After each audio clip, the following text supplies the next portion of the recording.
भीष्मद्रोणतटा जयद्रथजला गान्धारनीलोत्पला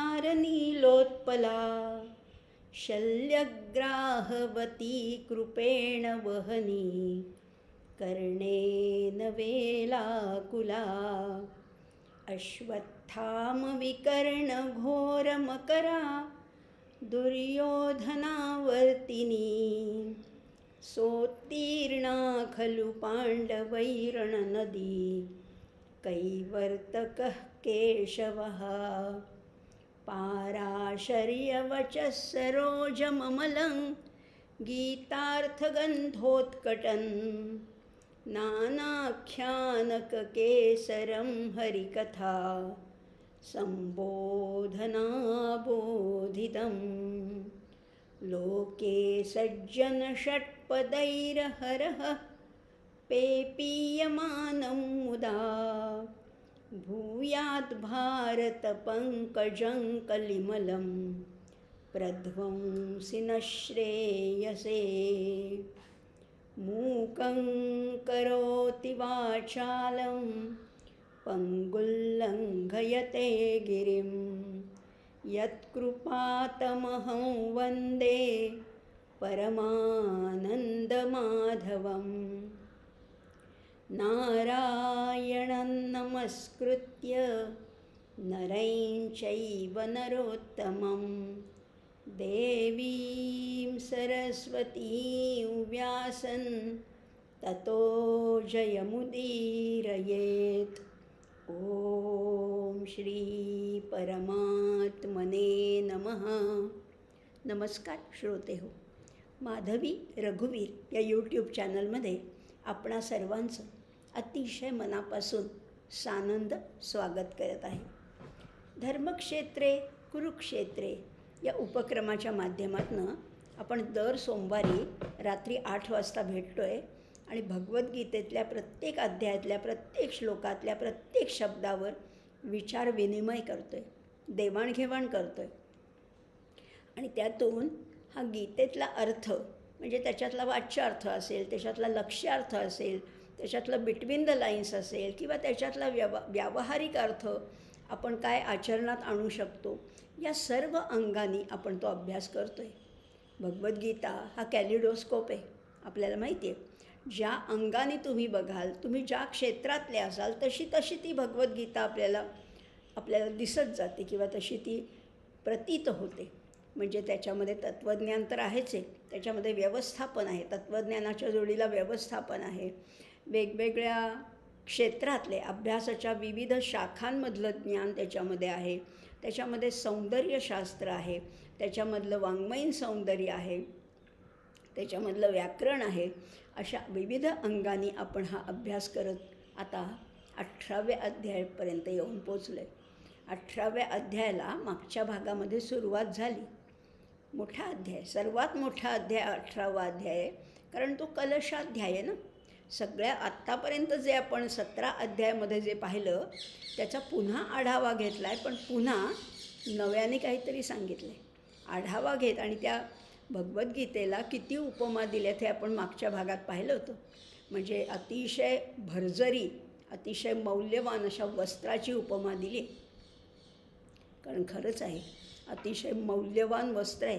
त्याचा पोत म्हणा, त्याचं रेशीम म्हणा, त्याच्यातली कलाकुसर म्हणा, त्याच्यातली जर म्हणा, अप्रतिम आहे, अशी दुसरीकडे शोधून सापडणार नाही अशी ही कलाकुसर आहे। आणि हे भरजरी वस्त्र भगवंतांनी 17 अध्यायापर्यंत उलगडून दाखवलं होतं।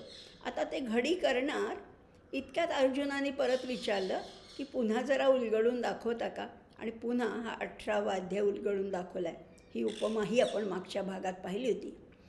आणखीन एक उपमा आपण पाहिली होती की भगवद्गीतेला दुधाची उपमा नेहमीच दिली जाते। सर्वोपनिषदो गावो दुग्धा गोपालनंदनः पार्थो वत्स सुधीर भोक्ता दुग्धं गीतामृतं महत्। असं हे दूध कोणी काढले? या उपनिषदरूपी गायींचं दूध साक्षात गोपालनंदन अशा भगवंतांनी हे गायीचं दूध काढलेलं आहे। पार्थ तो वत्स आहे, वत्स म्हणजे वासरू आहे, मात्र ते दूध त्या फक्त वासराला मिळत नाही, तर आपल्या सगळ्या ज्यांना ज्यांना आपल्या कल्याणाची इच्छा आहे, आपलं पारलौकिक कल्याण साधावं, श्रेयस आपल्याला साधता यावं अशी ज्यांना इच्छा आहे, अशा सुधी, धी म्हणजे बुद्धी, ज्यांची बुद्धी सु आहे, सु म्हणजे हिताची बुद्धी आहे, हितकारिणी बुद्धी आहे, अशा सर्वांसाठी हे दुग्धं गीतामृतम महत्, हे दूध म्हणजे गीतामृतरूपी दूध आपल्या सगळ्यांसाठी खुलं केलेलं आहे आणि आपण ते सेवन करतोच आहोत. पण एवढं दूध पिऊनसुद्धा आता शेवटी आपल्याला ह्या सगळ्या दुधाची आत्तापर्यंत जे दोहन करून जे दूध काढलं त्याची आता बासुंदी केली, त्याचं आटवून त्याचं आता एकदम घट्ट असं दूध तयार केलेलं आहे. आणि 18व्या अध्यायामध्ये तो बासुंदीचा पेला आपल्या हातामध्ये भगवंत देत आहेत.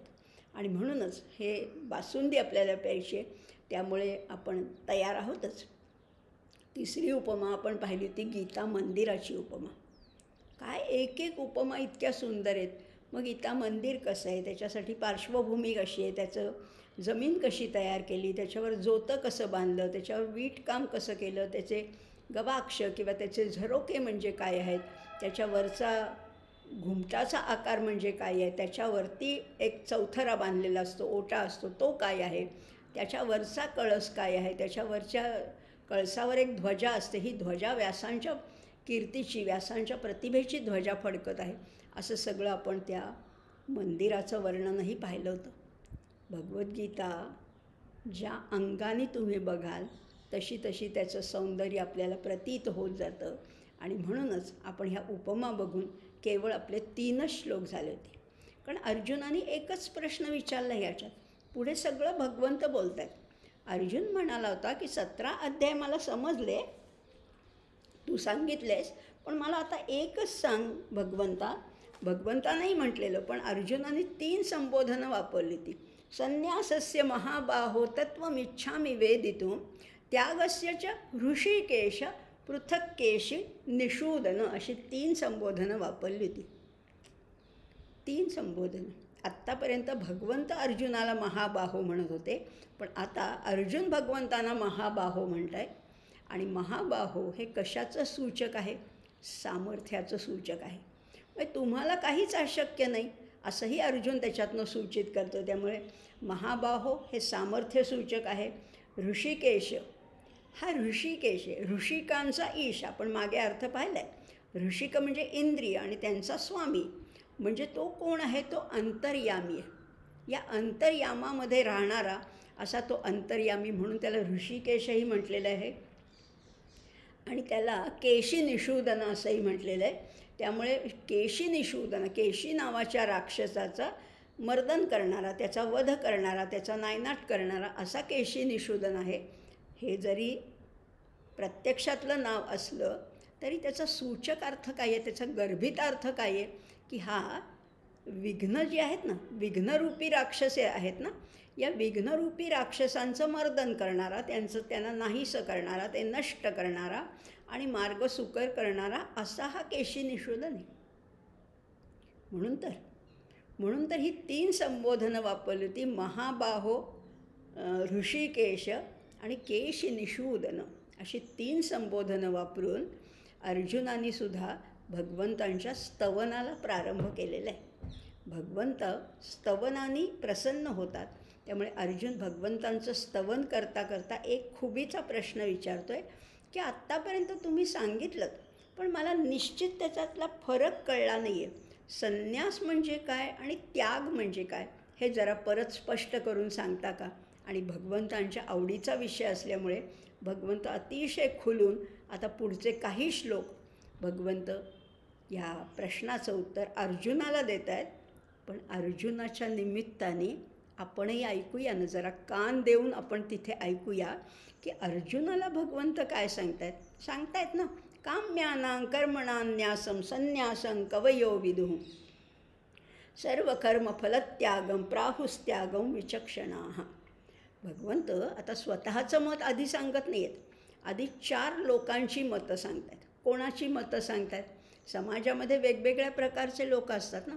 विचक्षण आहेत, त्याच्यानंतर कवी म्हणजे विद्वान आहेत, नंतर मनीषिण म्हणजे बुद्धिमान आहेत, आणि अपरे म्हणजे इतर लोक आहेत. अशा चारही लोकांची मतं सांगतात.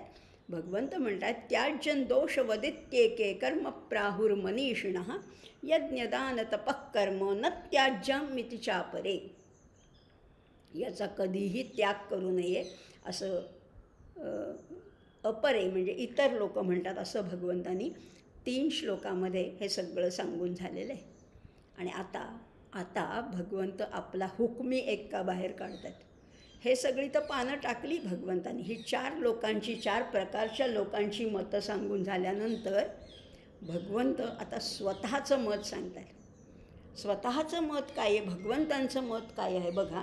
भगवंत म्हणतात निश्चयं शृणु मे तत्र त्यागे भरतसत्तम त्यागो हि पुरुषव्याघ्रत त्रिविधः संप्रकीर्तितः. काय सुंदर श्लोक आहे. निश्चयं शृणु मे तत्र. तत्र म्हणजे काय आहे? तत्र म्हणजे तू जो प्रश्न विचारलास ना, त्याग म्हणजे काय आणि संन्यास म्हणजे काय, हा जो तुझा प्रश्न आहे ना, त्याचं आता उत्तर सांगतो.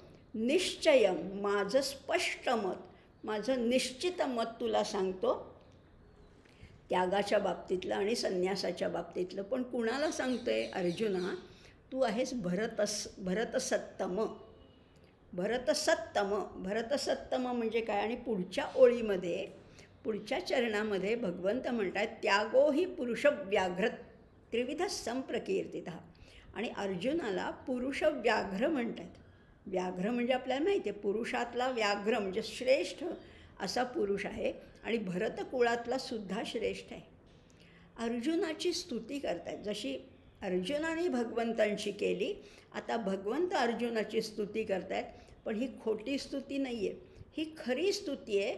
कारण अर्जुन आता गलितगात्र झाला होता ना, त्याच्या मनामध्ये आपल्याला आठवते जेव्हा करुणा जागली होती. पहिल्या अध्यायापासून अर्जुन म्हणतोय नको हे युद्ध, नको स्वजनांना मारणं, हे माझे सगळे नातेवाईक आहेत, माझे चुलते आहेत, माझे गुरु आहेत, माझे आजोबा आहेत, माझे मित्र आहेत, माझे मेहुणे आहेत, या सगळ्यांना मारणं नको.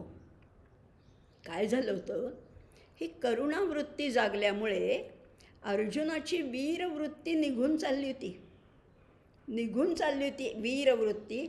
ती वीरवृत्ती पुन्हा जागेवर आणण्यासाठी अर्जुनाला प्रोत्साहन द्यायला पाहिजे, अर्जुनाचं स्तवन करायला पाहिजे, आणि अर्जुनाची वीरवृत्ती आणखीन प्रफुल्लित करायला पाहिजे. आणि म्हणून भगवंत इथे 2 संबोधनं वापरत आहेत. आणि ती 2 संबोधनं कुठली आहे? क्षत्रिय कुळातल्या वीर पुरुषाला शोभून दिसणारी अशी ती संबोधनं आहेत. त्यागे भरतसत्तम असं त्याला म्हटलेलं आहे, आणि पुढच्या ओळीत पुरुषव्याघ्र असं म्हटलेलं आहे. ही पराक्रमाची द्योतक अशी ही संबोधन आहेत. म्हणजे बघा ना, आणि खरंच आहे, क्षत्रिय कुळातले जे खरंच शूरवीर असतात, किंवा आपल्यालाही माहिती आहे की क्षत्रिय वर्ण जो आहे त्याच्यातल्या पुरुषांची नावं ही नेहमी संग्राम म्हणजे अशी शौर्याला पोषक अशी नावं असतात. म्हणजे विक्रम म्हणा, रणजित म्हणा, संग्राम म्हणा, धुरंधर म्हणा, अशी नावं असतात ना.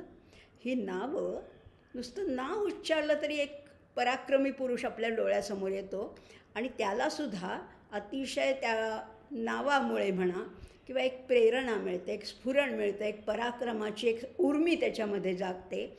अशी ही नावं आहेत. इथेसुद्धा अर्जुनाला जे भरतसत्तम आणि पुरुषव्याघ्र म्हटले ते त्याच्यासाठीच आहे.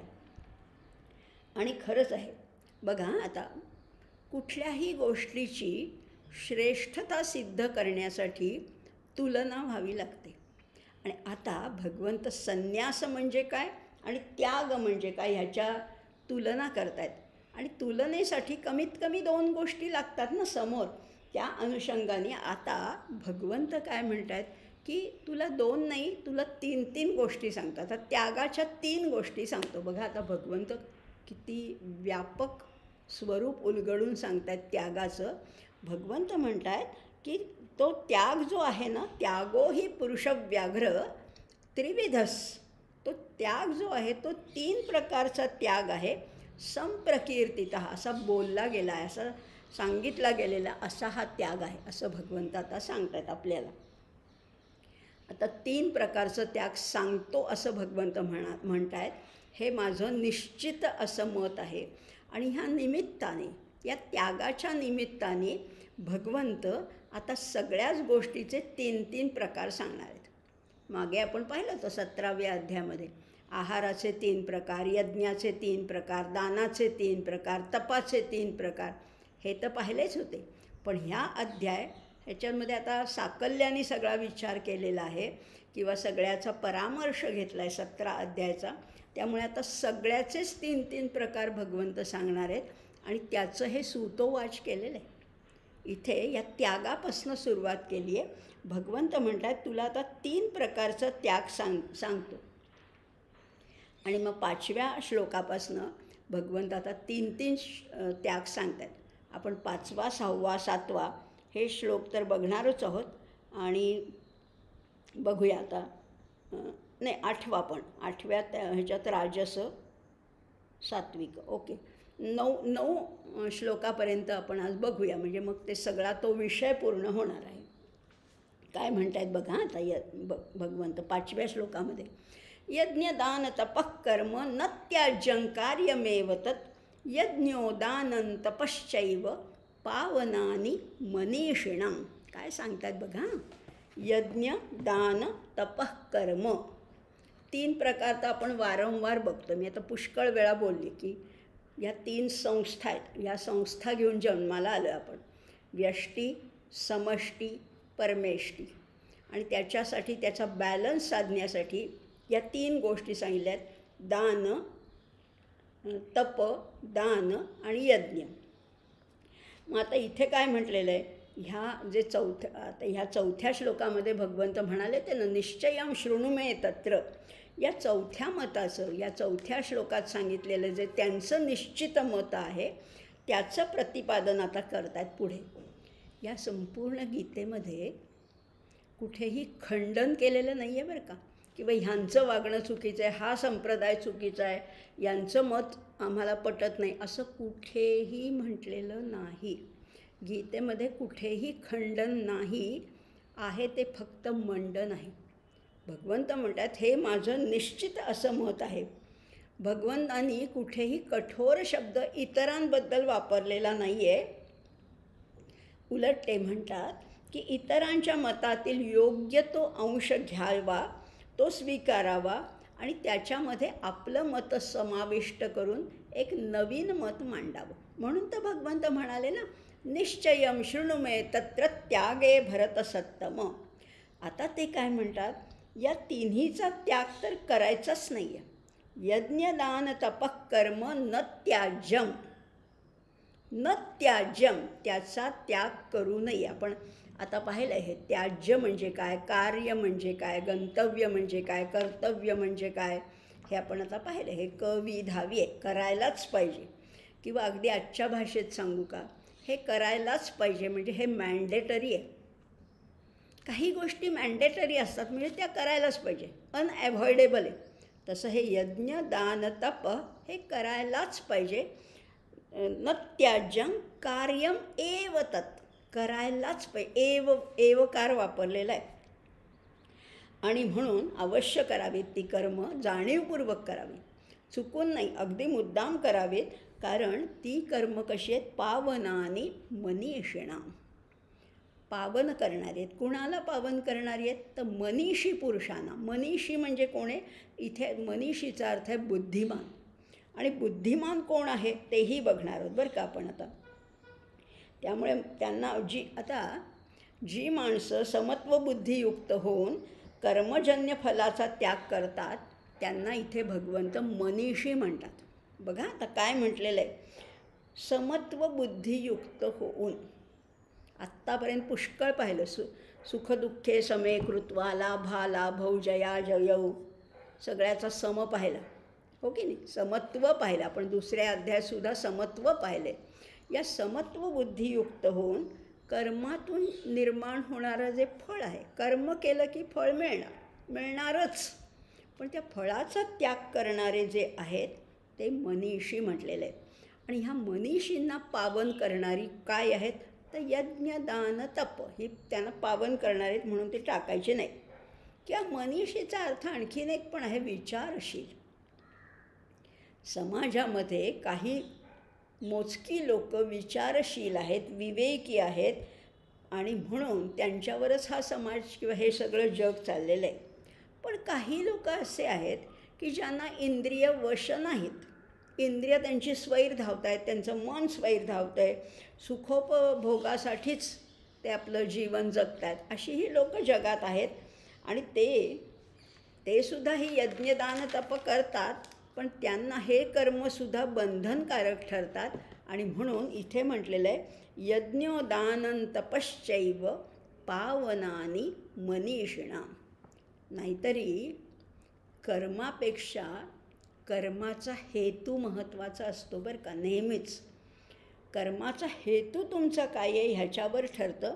आणि म्हणून कर्माचा हेतू जर शुद्ध असेल तर त्या कर्मातून चित्तशुद्धी होते आणि म्हणून ती बुद्धिवंत जे पुरुष आहेत त्यांना पावन करणारी ही सगळी कर्म आहेत, असा त्याचा थोडक्यात अर्थ आहे 5व्या श्लोकाचा.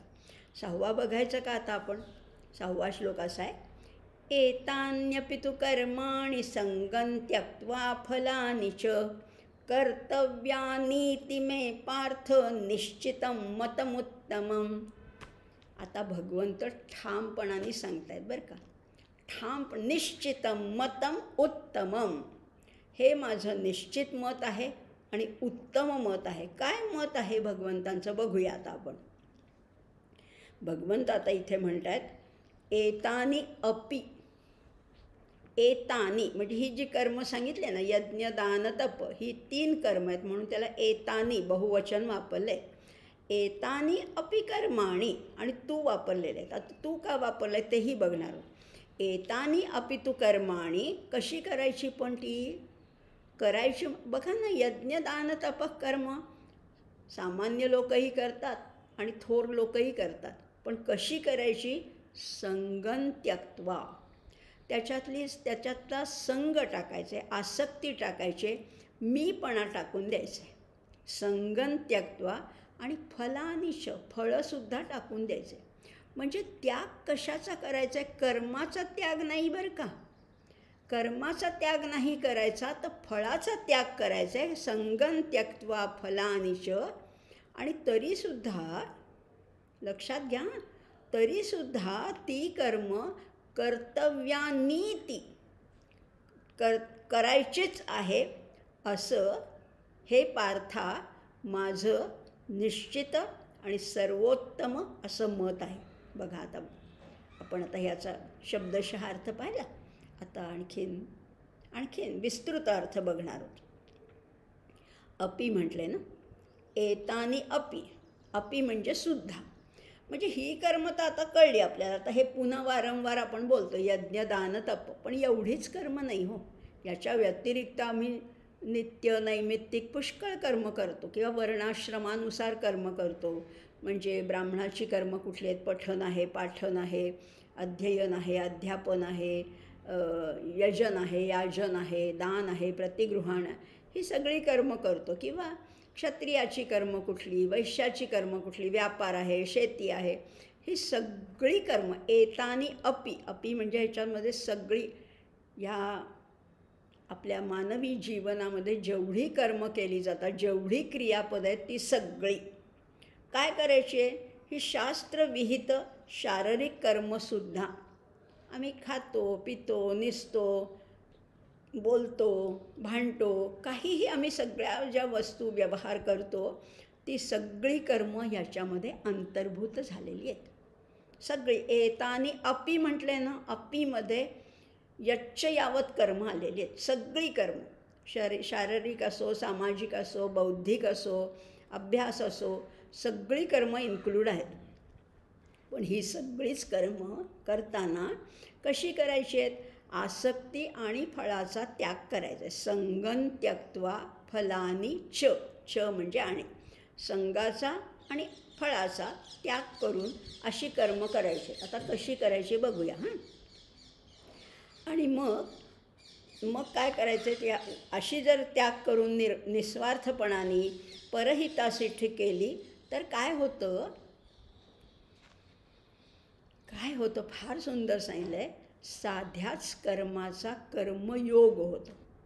बघा ना, आता साधंच कर्म आहे, आम्ही काही वेगळं काही करत नाही, साधंच कर्म, पण त्याचाच कर्मयोग होतो. आणि मग त्याच्यातलं बघा, आता आणखीन एक थोडंसं वेगळं बोलणार आहे की कर्मयोग झाला ना की त्याच्यातलं कर्म जे आहे, कर्माचा प्रवाह आहे तो संसारासाठी आणि योग आहे तो आत्मशुद्धीसाठी जातो. एक स्ट्रीम इकडे जाते, एक स्ट्रीम प्रपंचाकडे जाते आणि एक स्ट्रीम परमार्थाकडे जाते. कर्मयोग झाला की साधीच कर्म आहेत, रोजचीच कर्म आहे, दैनंदिन कर्म आहेत किंवा विशेष कर्म असेल, सगळी कर्म जर का संग आणि फळाचा त्याग केला, निस्वार्थपणाने निरपेक्ष बुद्धीने समाजहितासाठी जर काही कर्म केली तर त्या कर्माचा प्रवाह जातो तो प्रपंचासाठी आणि योगाचा प्रवाह जातो तो परमार्थासाठी. म्हणजे कर्मयोगाचे स्प्लिट करायचे, 2 भाग करायचे आणि हे करता येतं. नाहीतरी प्रपंच आणि परमार्थ या 2 वेगळ्या गोष्टी नाही आहेत, या भिन्न जीवनपद्धती नाही आहेत. उलट एकाच जीवन जगण्याच्या त्या 2 बाजू आहेत. त्यामुळे प्रपंच आणि परमार्थ हे एकमेकांमध्ये खरं म्हटलं तर मिसळून टाकायचे, पण आपण काहीतरी सोयीस्कर अर्थ घेतो. समर्थांनी कधीच सांगून ठेवले ना, समर्थ म्हणतात की आधी प्रपंच करावा नेटका, मग धरावे परमार्थ विवेका. मग आम्हाला वाटतं की आधी प्रपंच करावा आणि मग परमार्थ करावा. असं नाही आहे, असं नाही आहे. कारण त्याच्यातली आणखीन दुसऱ्या ओवीतली एक चरण असा आहे, नेटका करता फिका होत जातो. नेटका जितका प्रपंच उत्तम कराल, प्रत्येक कर्म मन लावून करायचं, माइंडफुली. आपण मागच्या वेळेस बोललो होतो की नाही, माइंडफुली करायचं. प्रत्येक कर्म परमेश्वरासाठी, प्रत्येक कर्म संग आणि फळाचा त्याग करून आणि प्रत्येक कर्म उत्तमच केलं. असं जर का कर्म केलं तर कर्म तर आपल्या हातून होतील, पण फळाचा म्हणजे त्याच्या बंधन त्याचं पडणार नाही किंवा त्याच्या लेप लागणार नाही. इतकी सोपी युक्ती सांगितलेली. म्हणून प्रपंच उत्तमच करायचा आहे. आम्ही परमार्थ करतो म्हणजे प्रपंच कसा तरी गुंडाळायचा असं नाही चालणार. अहो, प्रपंची जो सावधान तो परमार्थ करील जाण, प्रपंची जो अप्रमाण तो परमार्थी खोटा. प्रपंच जर का तुम्ही धड केला नाही तर परमार्थसुद्धा जमणार नाही आहे. दोन्हीचं बॅलन्स साधता यायला पाहिजे, एवढं तर निश्चितच आहे. म्हणजे आता संघाचा आणि फळाचा त्याग दोन्ही गोष्टी इथे सांगितलेल्या आहेत. संघ म्हणजे मीपणा टाकायचे आणि फळाची पण मला काय मिळेल ह्याची त्याची अपेक्षाच करू नका. त्यामुळे कर्माविषयी नको, फळाविषयी आसक्ती नको. कारण सांगू का काय असतं, संग हा सूक्ष्म असतो आणि फलेच्छाही त्या मानाने स्थूल असते. त्यामुळे दोन्हीचा त्याग करायचा आहे. मागे आपण पाहिलं होतं ना. नाहीतरी कर्माचं फळ कसं असतं ते सुद्धा अशाश्वतच आहे, ते पण टिकणारं नसतं. जसं कर्म टिकत नाही तसं फळही टिकत नाही. अंतवत्तु फलं तेषां तद्भवत्यल्पमेधसां. कर्म जितकं नाशिवंत आहे तसं त्याचं फळही नाशिवंत आहे. ज्याला आरंभ आहे त्याला अंतही आहे. म्हणून आता काय सांगितलं आहे, ही सगळी कर्म कशी करायची आहेत. एतान्यपि तु कर्माणि संगं त्यक्त्वा फलानि च कर्तव्यानीति मे पार्थ निश्चितं मतमुत्तमम्. आता ही कर्म करायची, पण संग आणि फळाचा त्याग करून परमेश्वराला अर्पण करायची, एवढं आपलं आता पक्क ठरलं आहे. पण आपलं जे स्वरूप आहे, आपलं जे स्वरूप आहे त्याचा त्याग काही केल्या करता येत नाही. स्वरूपाचा त्याग करायचा नाही आहे. अग्नीला सांगितलं की तू उष्णतेचा त्याग कर, जमेल का? गुळाला सांगितलं की तू गोडीचा त्याग कर, नाही जमणार. तो स्वभाव आहे त्याचा. त्यामुळे आणि दुसरी गोष्ट अशी आहे की संसारातल्या अनेक गोष्टी ज्या आमच्या नाहीच आहेत त्याचा त्याग करता येत नाही. ज्या आमच्या आहेत त्याचा त्याग करायचा नाही आहे आणि ज्या आमच्या नाही आहेत त्याचा त्याग खरं तर करताच येत नाही. म्हणजे जे आपलं नाही पण मी ज्याला आपलं मानलं आहे अज्ञानाने, त्या आपलेपणाच्या मान्यतेचा त्याग करायचा आहे. ज्याला मी आपलं मानलं आहे, मला वाटतं की हे माझी मुलं बाळं, माझं घर संसार, माझे नातेवाईक शेजारी पाजारी मित्र मैत्रिणी सुहृद हितचिंतक सगळे माझेत आहेत, आपलेच आहेत. पण आपलेपणाच्या मान्यतेचा त्याग करा. मनातून ओळखून असा की हे कोणीही माझे नाही आहेत. सांगायला जाऊ नका बरं का त्यांना, पण ओळखून राहा की हे सगळे आहेत. कर्तव्यापुरतं सगळ्यांशी अतिशय सलोख्याचे संबंध ठेवायचे, पण मनातून ओळखून राहायचं की हे माझे नाही आहेत. त्यामुळे आपलेपणाच्या मान्यतेचा त्याग करायचा आणि म्हणून जे कुठलं कर्तव्य कर्म समोर येईल त्याचा स्वीकार करायचा. आपलेच आहेत ना, सगळे आपलेच आहेत. त्यामुळे जे कर्तव्य ज्या वेळेस समोर येईल, कोणी आजारी आहे धावून जा तुम्ही त्यांच्यासाठी हॉस्पिटलमध्ये जा, त्यांना जे मदत लागेल ती करा, जरूर करा. कर्तव्य कर्म उत्तम करायचे, तत्परतेने करायचे, पण कसं फळ आणि आसक्तीचा त्याग करून. त्याच्या बदल्यात मला कोणीतरी नावाजावं, माझं कौतुक करावं, मला काही वस्तू द्यावी, असं कुठलीही इच्छा नको. फळ आणि आसक्तीचा त्याग करून. आता इथे विधी आणि निषेध थोडे हवेच, डूज अँड डोंट्स हवे, परंतु श्रेष्ठ कनिष्ठतेचा भाव नको, एवढं आता नक्की ठरलं. त्यामुळे कर्तव्यानी ती मे पार्थ, ही कर्तव्य करायचेत हे माझं निश्चित मत आहे. आता नेमकं आणखीन बघूया बरं का. नेमकं कर्तव्य म्हणजे तरी काय? कर्तव्य, आपण जेव्हा व्यवहारात कर्तव्य हा शब्द वापरतो त्याला थोडी रुक्षतेची छटा येते. काहीतरी आम्ही कर्तव्य म्हणून केलं, मला काहीतरी इच्छा नव्हतीच पण कर्तव्य म्हणून, असं नाही आहे, अशा अर्थ नाही आहे. कर्तव्यामध्ये मनापासून पाहिजे.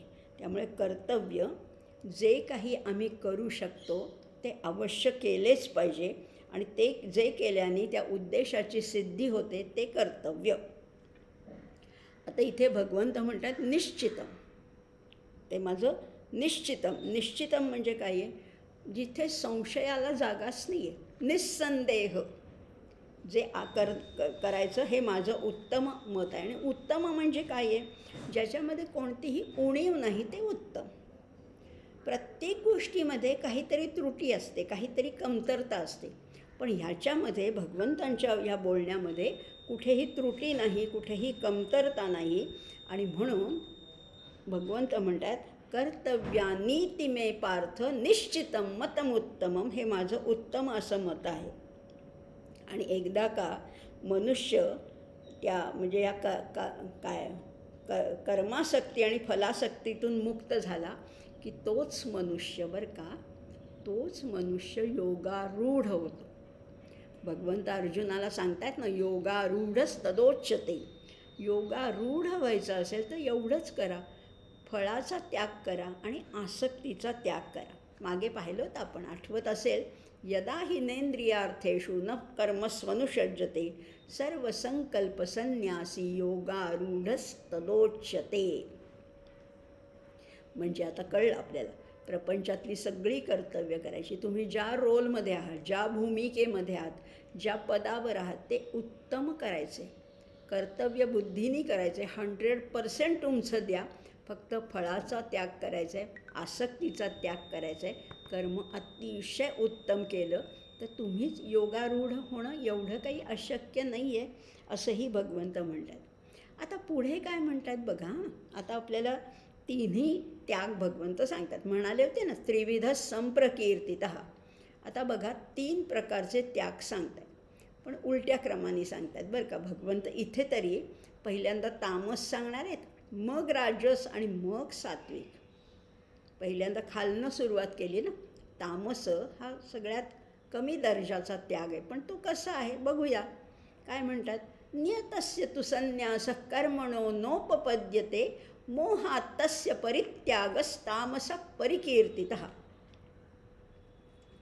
आठवते ना, नियतस्य तु संन्यासः, नियतकर्माचा संन्यास घेणं, नियतकर्माचा त्याग करणं बरोबर आहे का?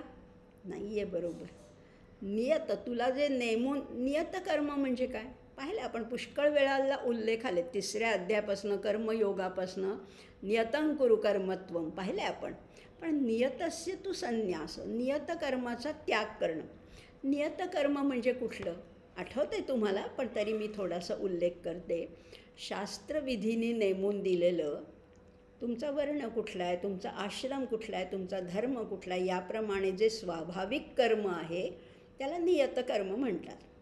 किंवा त्याला आणखीनही नाव आहेत बरं का. त्याला स्वधर्म म्हटलं आहे, त्याला सहज कर्म म्हटलं आहे, त्याला कधी नियत कर्म म्हटलं आहे, किंवा कधी कधी स्वभावनियत कर्म असंही म्हटलेलं आहे.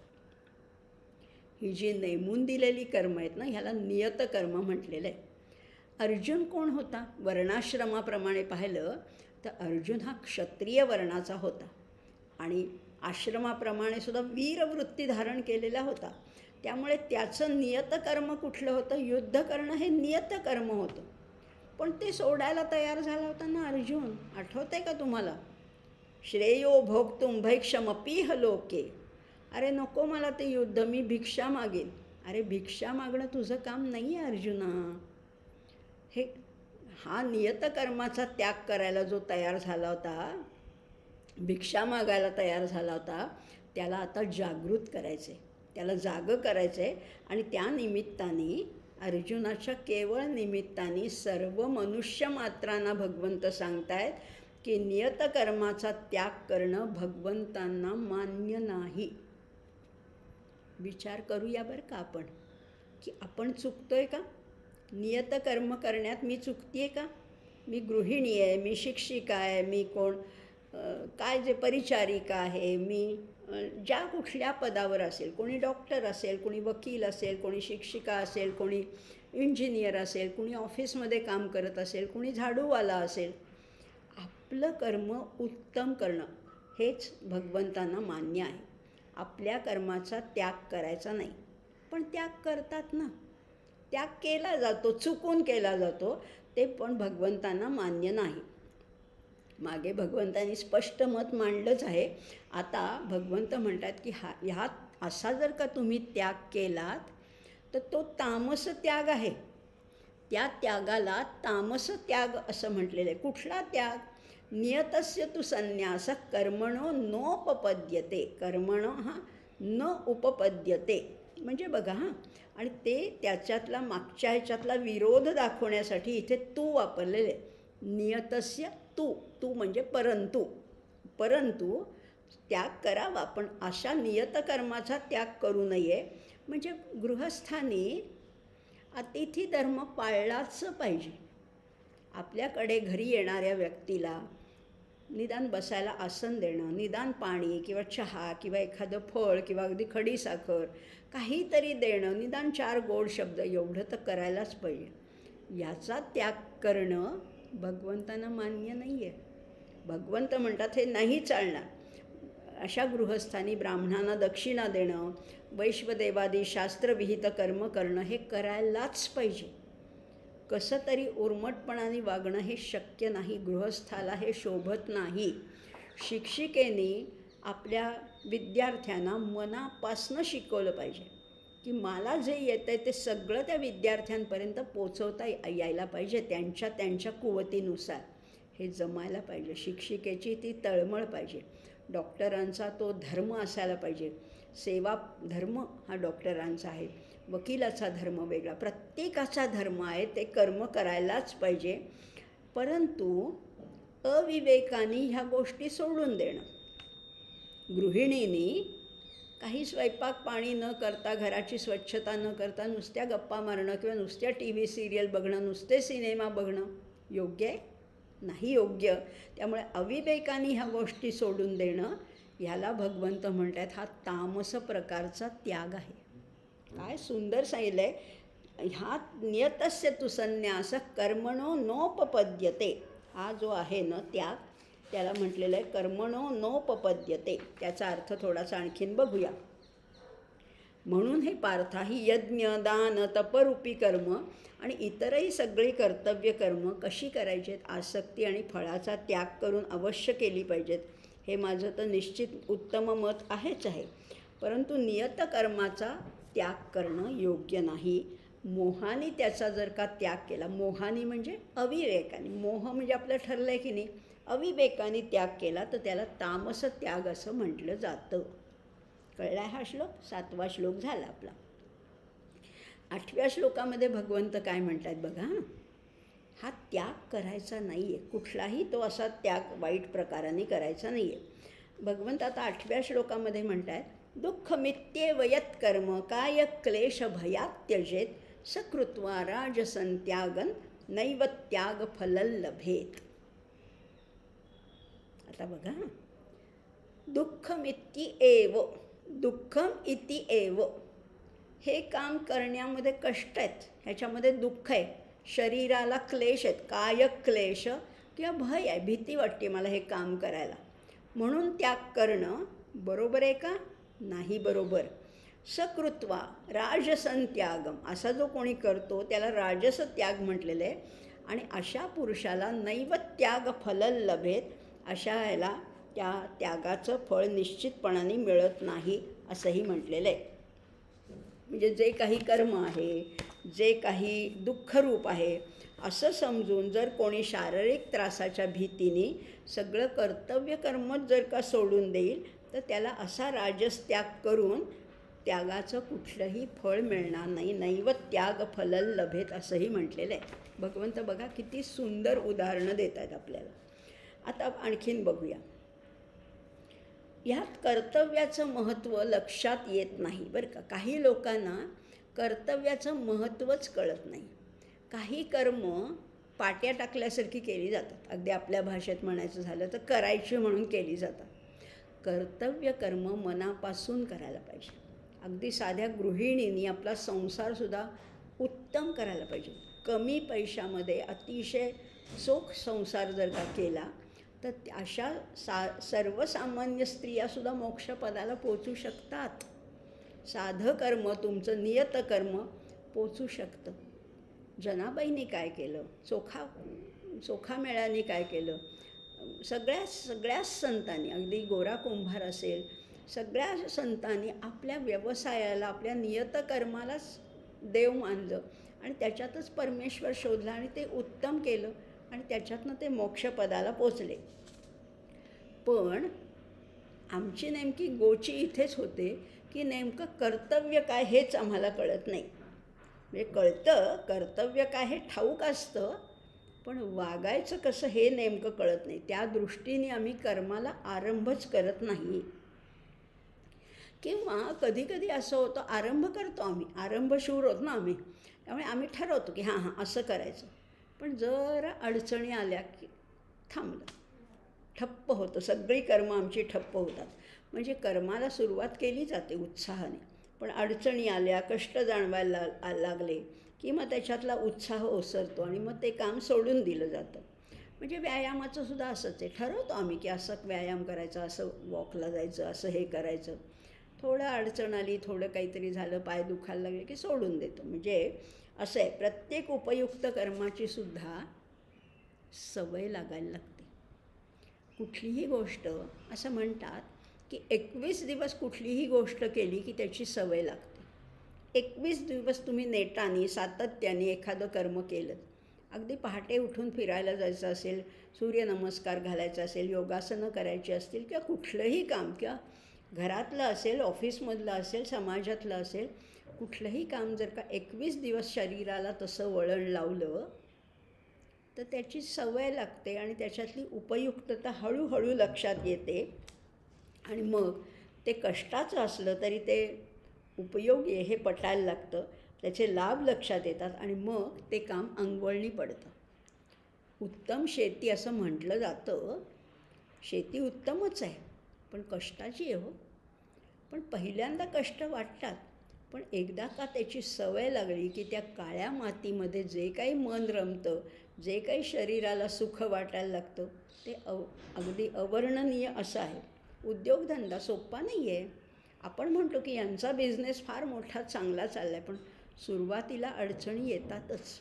नोकरीत काय, धंद्यात काय, व्यवसायात काय, प्रत्येक साध्या पर्यटनातसुद्धा अडचणी येतात. हिमालय आपल्याला लांबून छान वाटतो, पण पर्यटनाला जायचं खरंच जर का ट्रेकिंग करायचं झालं तर केवढ्या अडचणी आहेत त्याच्यामध्ये. पण एकदा त्या अडचणीवर मात केली ना, कोशिश करने वालों की कभी हार नहीं होती असं म्हटलेलं ना. त्यामुळे प्रत्येक वेळेस उत्तम प्रयत्न करायचे, त्याची सवय लावून घ्यायची, शरीर तसं घडवायचं आणि मग बाकी मग हे सगळं साधायला लागतं. समाजकार्य तरी कुठे सोपं आहे. आपल्याला वाटतं की रिकामटेकड्या लोकांचा उद्योग आहे समाजकार्य. असं नसतं. समाजकार्यामध्ये सुद्धा मनस्ताप आहे, कधीकधी उपेक्षा आहे, कधीकधी निंदा आहे, कधीकधी अपमान होतो, कधीकधी छळ होतो. सगळ्या गोष्टी सोप्या नसतातच. पण जर का अंगीकारलं ना एखादं कार्य, तर ते उत्तम प्रकाराने करण्यासाठी थोडे कष्ट सहन करावे लागतात. आणि मग जे हिताचं आहे, जे श्रेयस्कर आहे, ते नेहमीच सुखाचं असतं असं नाही. समर्थता आमचे म्हणतात, देहे दुःख ते सुख मानीत जावे. देहाचं दुःखाला सुख मानलं तर पुढे सगळं सोपं होऊन जातं. कष्ट सोसल्याने, धीर धरल्याने मनोबल वाढतं, आपली कार्यक्षमतासुद्धा वाढते असंही म्हटलेलं आहे. थोडे सहन करा. थोडं सहन केलं की मग पुढे आपल्याला त्याची सवय लागते आणि मग तसं तसं शरीर घडत जातं. अहो, तुमची आमची गोष्टच सोडा, तुम्ही आम्ही तर सामान्य माणसं. पण उदाहरण कुठलं घ्यायचं आहे आपल्याला? देवांचं उदाहरण आहे. समुद्रमंथनाला जेव्हा सुरुवात, कशासाठी समुद्रमंथन केलं? अमृतप्राप्तीसाठी, अमृतसिद्धीसाठी खरं तर समुद्रमंथन केलं. मग त्या लगेच अमृत मिळालं का? मंथन सुरू केल्याबरोबर अमृत मिळालं का? नाही ना. पुष्कळ आधी 14 रत्न बाहेर आली. त्यामुळे मग ही 14 रत्न बाहेर आली म्हणून देव थांबले का? आता चला बास झालं, अमृत नको, आता हे रत्न मिळाली बास झालं. किंवा ते हलाहल विष बाहेर आलं म्हणून घाबरले का? नाही नाही, तेव्हाही घाबरले नाही, रत्नांनी संतुष्टही झाले नाही. जोपर्यंत अमृत प्राप्त होत नाही, ती सुधा मिळत नाही, तोपर्यंत थांबले नाहीत. शेवटी देव म्हणजे काय आहेत? आपले आदर्शच आहेत. आपण त्या मार्गाने वागायचे, त्या मार्गाने चालायचे. म्हणून एक सुभाषितामध्ये असं म्हटलेलं आहे, रत्नैर महारहैर. महारहैर म्हणजे अतिशय अनमोल मौल्यवान अशा रत्नांनी, रत्नैर महारहै तुतुषुर्न देवाहा. तुतुषु म्हणजे संतुष्ट झाले नाहीत. कोण? देव. देवाहा न तुतुषुर. देव संतुष्ट झाले नाही. कशाने? रत्नैर महारहैर. किंवा न भेजिरे भीम विषेण भीतीम. किंवा त्या भीमविष म्हणजे हलाहल विष जरी प्राप्त झालं, न भेजिरे, घाबरले नाहीत. काय केल्याशिवाय? सुधाम विना न प्रययुर्विराम. सुधा प्राप्त झाल्याशिवाय न प्रययुर्विराम. विराम म्हणजे थांबले नाहीत. न निश्चितार्थाम विरमंती धीराः. एकदा ठरवलं ना, धीर पुरुष काय आहे, विवेकी पुरुष काय आहे? न निश्चितार्थान विरमंती धीराः. विरमंती म्हणजे थांबतात, न विरमंती म्हणजे थांबत नाहीत. कशापासनं? एकदा आपलं ध्येय प्राप्त, आपण एक गोल ठरवलं आहे की नाही, एक डेस्टिनेशन ठरवलं आहे की नाही, तिथपर्यंत जाईपर्यंत थांबायचं नाही. मी तिथे पोचणार म्हणजे पोचणारच, कितीही संकट येऊ दे, कितीही कष्ट होऊ देत. पण धीर पुरुष कधीही आपल्या निश्चयापासून ढळत नाहीत. आमचे भर्तृहरींनी तर ह्याच्याबद्दल इतके गोष्टी सांगून ठेवलेल्या आहेत.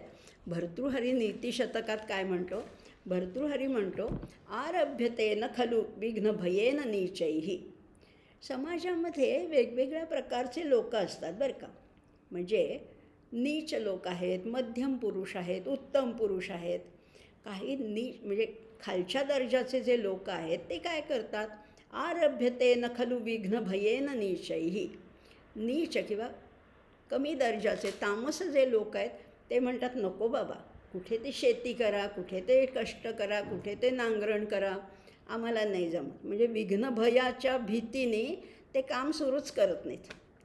आरभ्यते न खलु विघ्न भयैर्न नीचैहि प्रारभ्य विघ्न विहिता विरमंती मध्याः. मध्यम प्रकारचे लोक काय करतात? सुरू करतात पण प्रारभ्य विघ्न विहता. त्या एकदा आरंभ केल्यावर विघ्न आलं, संकट आलं, काही जमेनासं झालं, काही धंदा चालेनासं झाला की मग ते विरमंती, त्यामुळे मध्येच थांबतात. पण जे उत्तम लोक आहेत ते काय करतात, विघ्न पुनः पुनरपि प्रतिहन्यमानाः. पुन्हा पुन्हा विघ्न आलं, पुन्हा पुन्हा विघ्न आलं तरीसुद्धा ते थांबत नाहीत. कोण? जे उत्तम लोक आहेत ते, असं म्हटलेलं आहे. किंवा त्याचंच मराठीत इतका वामन पंडितांनी तर इतका सुंदर अनुवाद केलेला आहे. वामन पंडित हेच सुभाषित किंवा हेच हा श्लोक मराठीत काय म्हणतात ते बघू, म्हणजे आणखीन आपल्याला अर्थ स्पष्ट होईल. आणि नुसता श्लोक वाचून थांबायचं नाही आहे बरं का, आपल्याला तसं वागायचं आहे. आरंभिताति खल विघ्नभयेन येती, खल विघ्नभयेन न आरंभताति. विघ्न येईल म्हणून ते सुरूच करत नाहीत. येती विघ्ने स्वकार्य तरी मध्यम सोडिताती. विघ्न आली की मध्यम लोक सोडून देतात. केली होती सुरुवात, बिझनेस करायला सुरुवात केली होती, ह्या नोकरीमध्ये कष्ट वाटले म्हणून ते सोडून दिले. नोकरी सोडली, व्यवसाय सोडला, मग कसं होणार हो? कष्ट आहेतच, प्रत्येक गोष्टीत कष्ट आहेत. सेल्समन असू दे, तुम्हाला काय मार्केटिंग असू दे, प्रत्येक गोष्टीमध्ये कष्ट केल्याशिवाय तुम्हाला काहीच प्राप्त होणार नाही. असे लोक मध्यम सोडतात. पण उत्तम लोक काय करतात, केले जरी बहुत जर्जर विघ्न घाते.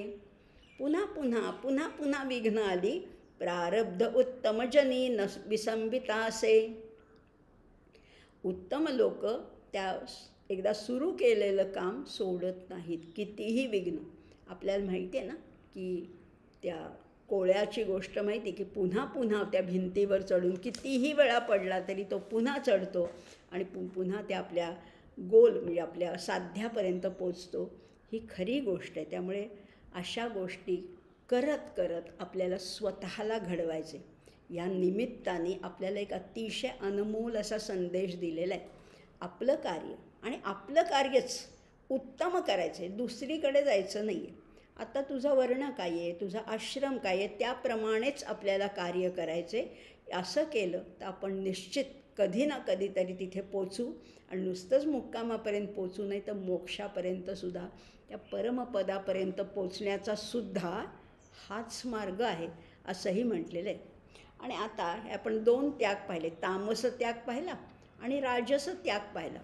काय म्हटलं होतं ह्याच्यामध्ये, दुःख मित्येव यत्कर्म काय क्लेश भयात त्यजेत सकृत्वा. त्याचं त्याग करून राजसन त्यागन नैव त्याग फलल लभेत. आता तिसरा त्याग बघू, जो सात्विक त्याग आहे, जिथे आपल्याला पोचायचे, जो आपला अल्टिमेट डेस्टिनेशन आहे. तो काय आहे त्याग? कशा प्रकारचा त्याग आहे? त्याग म्हणजे सर्वसंग परित्याग, काही करायचा नाही आहे बरं का. कसा करायचा आहे? कार्यमित्येव यत्कर्म नियतं क्रियते अर्जुन संगं त्यक्त्वा फलंचैव सत्यागस सात्विको मतः. शेवटचा चरण बघूया. सत्याग, तो त्याग सात्विक मानला जातो. कुठला त्याग बघूया आता. कुठला त्याग? कार्यमित्येव यत्कर्म. कार्यम इति एव, एव म्हणजे च, केलंच पाहिजे असं जे कर्म आहे. नियतं क्रियते अर्जुन, नियत कर्म जे केलंच पाहिजे असं कार्य जो करतो, कसं पण करतो, हे करताना काहीतरी सोडावं लागतंच. प्रत्येक गोष्टीमध्ये हे सोडावं लागतं आणि हे धरावं लागतं. मग हे कार्य करताना कार्याची तळमळ पाहिजे, आस्था पाहिजे, ओढ पाहिजे, जिज्ञासा पाहिजे, हे आहेच आहे. पण सोडायचं काही आहे? संगं त्यक्त्वा फलंचैव. पुन्हा पुन्हा वारंवार भगवंत उच्चार करतायत, संगाचा त्याग करा. संग म्हणजे मीपणाचा त्याग करायचा आहे फक्त, आणि फळाचा त्याग करायचा. हे 2 त्याग केलेत की त्याच त्यागाला सात्विक त्याग म्हटलेलं आहे. आता बघूया प्रत्येक श्लोकाचा, ह्या श्लोकाचा अर्थ बघूया. जे नियत कर्म आहे, जे करायलाच हवं, कार्यमित्येव करायलाच हवं, या भावनेने केलं जातं. आणि मनापासून करायला हवं म्हणजे कुणीतरी माझ्यावर जबरदस्ती केली आहे, नाही नाही हे करच असं नाही. मला आतून वाटते की नाही नाही, हे इथे एवढा पसारा पडला आहे, मला करायलाच पाहिजे. माझ्या घरामध्ये जे काही काय समजा कुटुंबीय माझे भुकेलेले असतील तर मला पदर खोचून स्वयंपाक करायलाच पाहिजे. ऑफिसमध्ये काही जर माझ्यावरची जबाबदारी असेल तर मला करायलाच पाहिजे. माझी असं म्हणता कामा नाही की आता माझी वेळ झाली आणि मी घरी, असं नाही. काही कर्म ही मला करायलाच पाहिजे अशी आतून तळमळ वाटायला पाहिजे. अनाथांसाठी, गरिबांसाठी, दलितांसाठी काही काम करावं अशी आतून ज्यांना तळमळ वाटते ना, तेच अशा संस्था चालवू शकतात. ते कुणी त्यांना जबरदस्ती केली नाही, कुणी नेमून दिलेलं नाही, आतून वाटतं. कार्यमित्येव यत्कर्म नियतं क्रियते अर्जुन. प्रत्येक कामासाठी माणसं, खरं तर भगवंतानीच, परमेश्वराने प्रत्येकाला एक काम नेमून दिलेलं आहे. प्रत्येक व्यक्तीला एक काम आहे आणि प्रत्येक कामासाठी एक व्यक्ती निर्माण केलेली आहे खरं म्हटलं तर. आणि खरंच आहे, जे करायचंच आहे ना, आतून करावंसं वाटतं, ते करताना कसं करायचं आहे? साक्षेपानी करायचं आहे, मनापासनं करायचं आहे, निग्रहाने करायचं आहे, मनापासनं करायचं आहे. आणि कुठलंही काम करताना अतिशय तळमळ पाहिजे, त्याच्यामध्ये जीव ओतला पाहिजे. आणि बघा ना, आपल्याला अनुभवायचं आहे, जीव ओतून काम केलं की ते उत्तमच होतं. आणि कसं तरी अगदी साध्या साध्या गोष्टी आपण नेहमीच बघतो, व्यवहारातसुद्धा बघतो. किंवा मी नेहमीच म्हणते की आपल्या घरामध्ये काम करायला प्लंबर, इलेक्ट्रिशियन, काही अशी माणसं येतात. आपल्याला कळतं की कोण तळमळीने काम करते, कोण मनापासनं करतो. एखादा कार्पेंटर असेल, एखादं काही काय गवंडी असेल. प्रत्येक काम जो कोणी तळमळीने करतो त्याचं लगेच कळतंच, उत्तमच काम होतं. थोड्या श्रमामध्ये, थोड्या पैशामध्ये, थोड्या वेळामध्ये उत्तम काम करणं हे साक्षेपानी करणं आहे. साक्षेपानी काम करायचं, साक्षेप महत्त्वाचं आहे. आणि निग्रह पाहिजे की जाऊ दे आता हे मध्ये मला जमत नाही म्हणून सोडून दिलं, असं नाही. काम सुरू केलं की ते तडीला न्यायचेच. हाती घ्याल ते तडीस न्या, असं एक बोधवाक्य आहे. त्यामुळे ते निग्रहाने करायचे. आणि तरीसुद्धा हे करताना तरीसुद्धा त्याची आसक्ती नको, त्याचं व्यसनसुद्धा लागायला नको. सत्कर्माचीसुद्धा चटक लागू शकते, त्याच्यातही अडकायचं नाही आहे बरं का, त्याच्यातही अडकायचं नाही आहे. फलाची आकांक्षा ठेवायची नाही.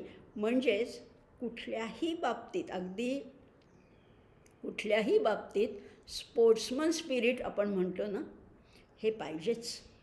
की हे मला जमलं नाही पण ठीक आहे तरीसुद्धा मी प्रयत्न करणारच, अशा आपली एक पाहिजे. म्हणजे बघा ना, स्पोर्ट्समन स्पिरिट ह्याचा अर्थ काय आहे? खेळायचं उत्तम, 100% मी माझ्याकडनं माझे प्रयत्न करणारच. पण प्रत्येक वेळेस मला यश मिळेल, मी प्रत्येक वेळेस जिंकेन असं नाही आहे. हार जीत ही आहेच, पण त्याच्यामुळे खचून जायचं नाही, परत प्रयत्न करायचे परत. त्यामुळे हारसुद्धा आनंदाने किंवा समाधानाने स्वीकारता यायला पाहिजे. जेव्हा एखादं इंडिव्हिज्युअल गेम असेल आणि दुसरी व्यक्ती जिंकली तरीसुद्धा मनापासनं त्याचंही अभिनंदन करता यायला. मनापासनं नुसता शेक हँड करून उपयोग नाही आहे, नुसतं हस्तांदोलन करून उपयोग नाही आहे. मनापासनं हे पाळायला पाहिजे की तू छान खेळलास, तू यू वर्थ इट, त्यामुळे तुला हे अतिशय योग्यच तुला पारितोषिक मिळालं आहे. त्यामुळे सिद्ध सिद्ध्यो समो भूत्वा असं करता यायला पाहिजे.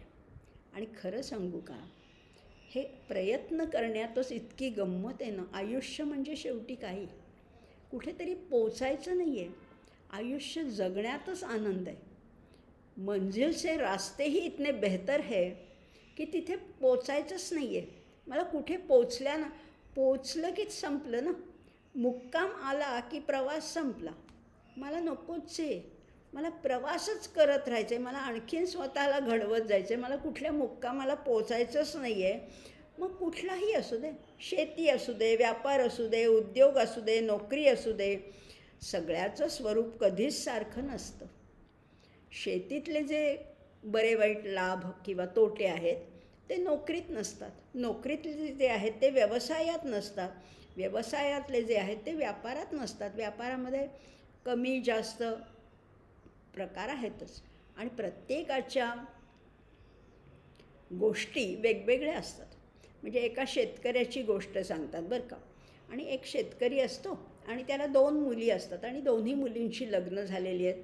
जवळच्याच गावामध्ये दोन्ही मुली एका गावामध्ये एक मुलगी असते, दुसऱ्या जवळच्याच गावामध्ये दुसरी मुलगी असते. एकदा तो शेतकरी मोठ्या मुलीकडे जातो आणि मोठ्या मुलीचा नवरा असतो तो कुंभार असतो. तो कुंभार त्यांनी विचारलं त्या शेतकऱ्यांनी आपल्या जावयाला की कसं चाललं आहे तुमचं व्यवसाय वगैरे कुंभार.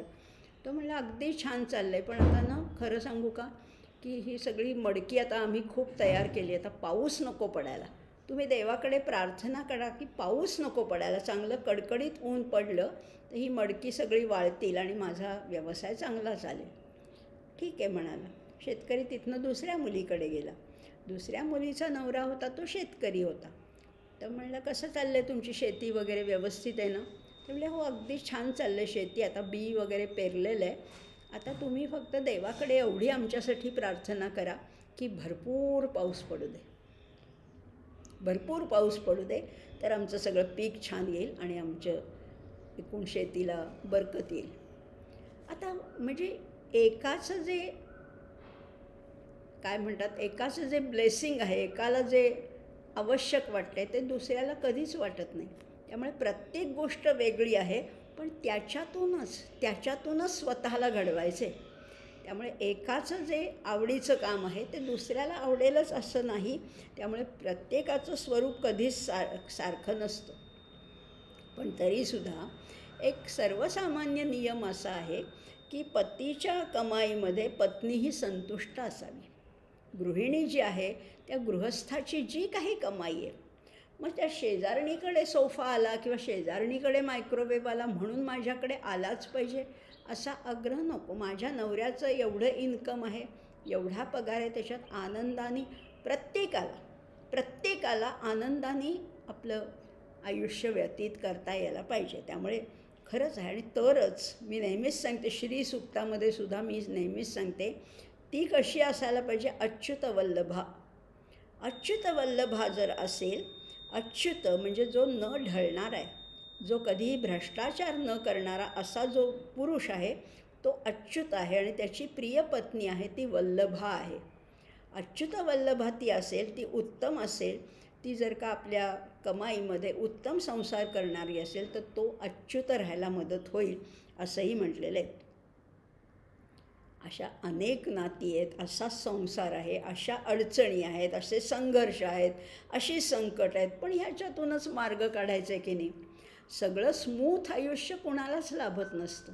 सगळीकडे हिरवळ कधीच तुम्हाला मिळणार नाही. खाचखळगे आहेत, काहीतरी अडचणी आहेत, काहीतरी संकट आहेत, काहीतरी चढ उतार आहेत आयुष्यामध्ये. पण तरीसुद्धा आपलं काम नेटाने करायचे, उत्तम प्रकारे करायचे. अडचणी येणारच आहेत, कुणाचंही आयुष्य सुखासीन नाही आहे.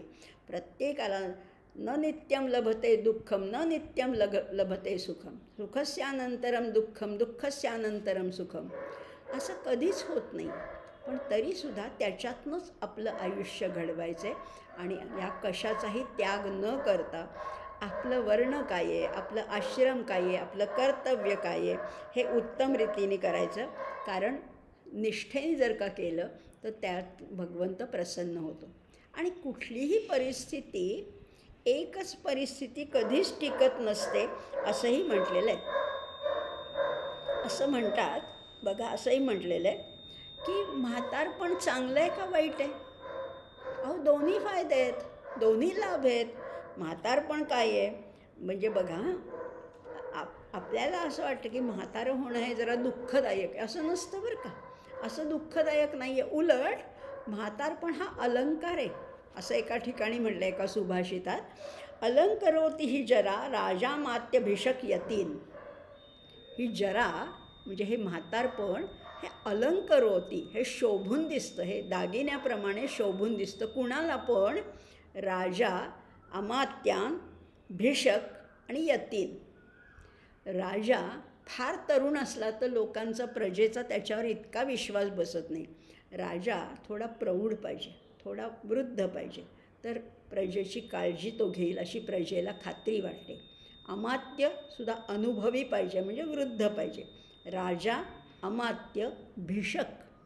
वैद्यराजसुद्धा कसा पाहिजे? वृद्ध असेल तर लोकांचा विश्वास बसतो. राजा, अमात्य, भिषक आणि यतीन. साधूसुद्धा जर का पांढरी दाढी असेल तर त्याच्यावर विश्वास बसतो. म्हणजे हेच म्हातारपण अशा लोकांना शोभून दिसतं. राजा, अमात्य, वैद्य आणि साधू पुरुष यांना शोभून दिसतो, पण बाकीच्यांना नाही शोभत. कुणाला नाही शोभत? विडंबयतही पण्यस्त्री मल्लगायक सेवकान. विडंबयती. पण तेच म्हातारपण कुणाला शोभून दिसत नाही. पण्यस्त्री. पण्यस्त्री, पण्य म्हणजे बाजार, पण्य म्हणजे विक्रीची व्यवस्था असते तिथे. पण्यस्त्री म्हणजे वेश्या. तिला म्हातारपण शोभत नाही. गणिकेला म्हातारपण शोभूनच दिसणार नाही.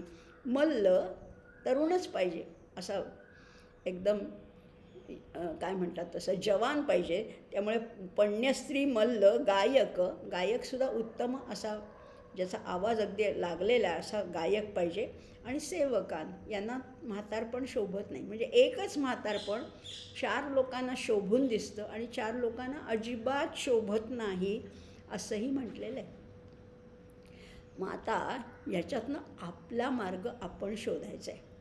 यांचं असं झालं, त्यांचं तसं झालं, माझ्या शेजारी असं झालं म्हणून मला ते पाहिजे किंवा मी तसं वागेन, असं होत नाही. शिक्षकाचे रोल वेगळा, व्यावसायिकाचा वेगळा, सैनिकाचा वेगळा, प्रत्येकाचे रोल वेगळे असतात. किंवा असंही म्हटलेलं आहे, आता खरं म्हटलं तर संतोष हा दागिना आहे की नाही. संतुष्ट असणं हे वैभव आहे खरं म्हटलं तर. पण असं म्हणतात, असंतुष्टा द्विजा नष्टा संतुष्टाश्च महीभृताः. ब्राह्मणांनी नेहमी संतुष्टच असलं पाहिजे. असंतुष्टा द्विजा नष्टा. जर ब्राह्मण असमाधानी असेल तर तो नष्ट होईल. पण राजा मात्र असंतुष्टच पाहिजे. राजा म्हणला चला आता मला एवढं साम्राज्य मिळालं, मी आता सुखात आहे, समाधानात आहे, असं नाही चालणार. राजाने आणखीन साम्राज्य विस्तार केला पाहिजे. त्यामुळे संतुष्टाच महीभृताः सलज्जा गणिका नष्टा. लज्जा असणं हे दागिना आहे खरं स्त्रीचा, पण सलज्जा गणिका नष्टा, लाजणारी गणिका ही काही उपयोगाची नाही. आणि निर्लज्जा कुलयोषिता. पण कुलयोषिता, कुलस्त्री जी आहे, खानदानी जी स्त्री आहे, तिला लाज, शरम हा दागिना आहे तिच्यासाठी, असंही म्हटलेलं आहे. म्हणजे आता एवढंच नियतस्य तु संन्यासः, याच्यावरनं आपण आता एवढंच नक्की करणार आहोत. कार्यमित्येव यत्कर्म. माझं कार्य काय आहे, प्रत्येकाने आपलं वैयक्तिक सुख काय आहे, सुखाच्या कल्पना काय आहेत, ह्या जाणून घ्यायच्या आहेत. त्याचा आराखडा तयार करायचा आहे. त्याच्यामध्ये आपलं आयुष्य बेतून घ्यायचं आहे.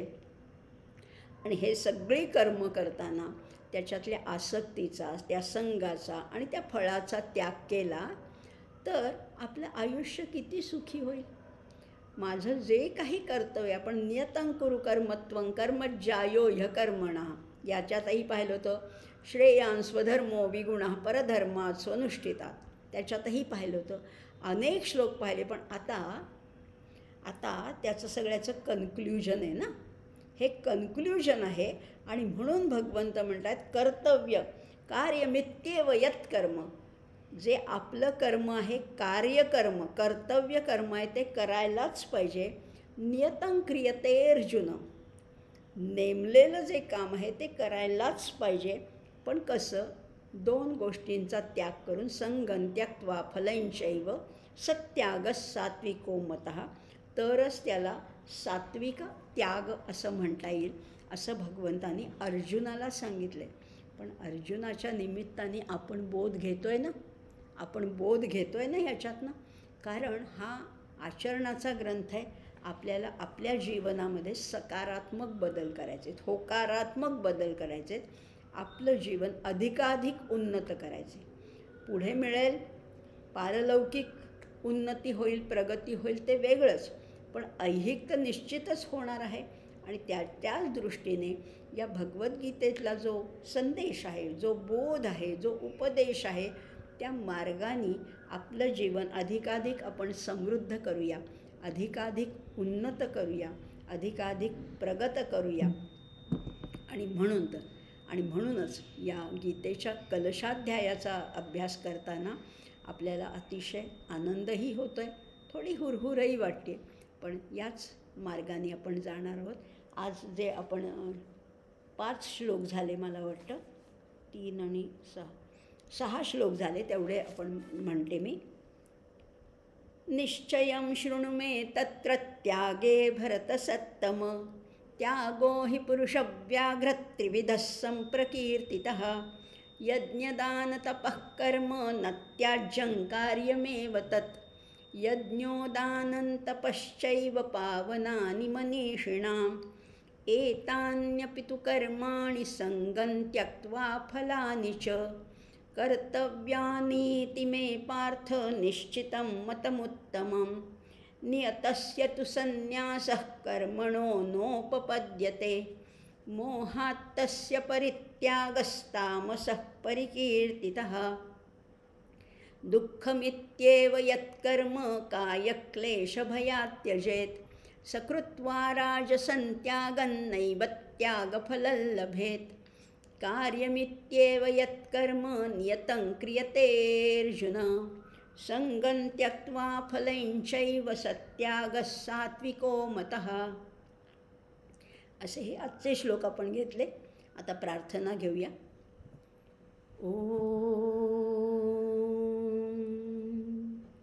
शान्ताकारं भुजगशयनं पद्मनाभं सुरेशं, विश्वाधारं गगनसदृशं मेघवर्णं शुभांगं, लक्ष्मीकान्तं कमलनयनै योगिभिर्ध्यानगम्यं, वन्दे विष्णुं भवभयहरं सर्वलोकैकनाथं, यं ब्रह्मा वरुणेन्द्ररुद्रमरुतस्तुन्वन्ति दिव्यैस्तवैः, वेदैः साङ्गपदक्रमोपनिषदैर्गायन्ति यं सामगाः,